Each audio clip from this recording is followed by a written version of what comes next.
une question de l'au-delà, dans un monde absolument matérialiste, comment faire pour être fidèle à des idées qui te coûtent ton confort existentiel s'il n'y a rien après la vie? Tu vois ce que je veux dire? C'est une question bien plus fondamentale que ce que je te dis. Non, mais attends, là c'est spirituel. Là, on est dans le oui, c'est pas pour rien que tu t'intéresses aux anges et tout ça par ailleurs. C'est comment peux-tu dans un monde que t'es né le jour des anges gardiens. Ça c'est une question fondamentale. Comment dans un monde absolument matérialiste, dans un monde où il n'y a rien, il n'y a pas de châtiment divin et il n'y a rien au-delà de la vie matérielle.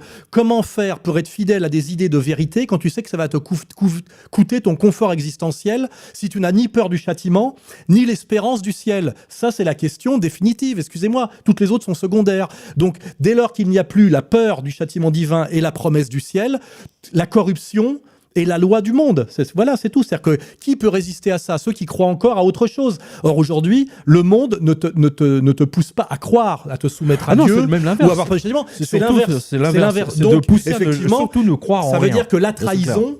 Je veux dire, la puissance de la trahison et de la soumission doit être infiniment supérieure aujourd'hui que du temps de Saint-Louis, du temps de la France très chrétienne et du règne de Dieu. Même de Louis XIV. Avec la Renaissance, ça a dû commencer à se péter la gueule. D'ailleurs, ça donne quoi? Ça donne les Borgia, ça donne Venise, ça donne ce qu'on appelle la Renaissance. Le Vatican la du haute 16e corruption siècle, italienne, parce qu'ils ont moins peur de Dieu.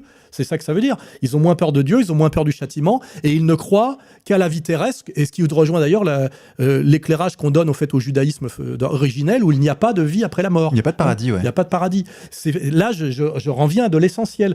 Comment peut-on tenir ce combat de vérité quand on sait que ça va te coûter l'argent, les honneurs et les femmes? À un moment donné, soit tu es masochiste, soit tu dois croire à quelque chose qui a au-delà, donc la spiritualité, tu dois croire à Dieu, c'est-à-dire au ciel et au châtiment. Si tu ne crois plus au ciel et au châtiment, tu ne peux pas tenir. Or, une société qui te dit le ciel et le châtiment, c'est de la blague, il n'y a que la vie terrestre et le confort terrestre, c'est un monde de soumission au mal. Voilà. Et là, on voit bien, ça s'appelle le règne du diable, le maître de la terre. D'ailleurs, c'est l'illustration d'un livre qu'on a publié au Jardin des Livres.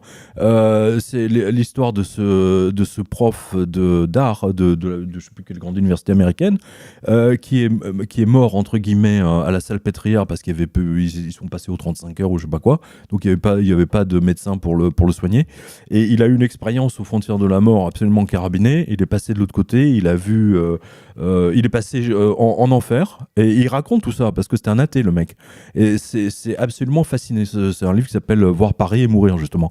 Ça veut dire que tant qu'on ne reviendra pas à une société transcendante avec la peur du châtiment et la promesse du ciel, le bien ne peut pas triompher politiquement. C'est ça que je veux dire. Les héros sont infiniment plus rares que les gens qui veulent bien